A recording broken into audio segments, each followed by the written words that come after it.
Shalom, selamat siang untuk kita semua. Hari ini saya akan menjelaskan tentang topik sejarah dan fungsi bahasa Indonesia.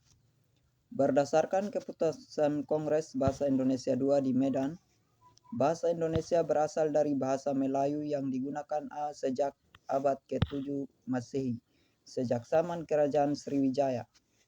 Pada abad ke-15 ke atas, bahasa Melayu berkembang pesat. Pada 16 Juni 1927, Djajah Datokojo menggunakan bahasa Indonesia dalam pidatonya. Setelahnya, pada 28 Oktober 1928, tepatnya saat peristiwa Sumpah Pemuda, Muhammad Yamin mengusulkan agar bahasa Melayu digunakan sebagai bahasa nasional. Pada 18 Agustus 1945, setelah proklamasi kemerdekaan, bahasa Indonesia diresmikan penggunaannya. Dan peristiwa Sumpah Pemuda menjadi awal lahirnya bahasa Indonesia yang sebenarnya.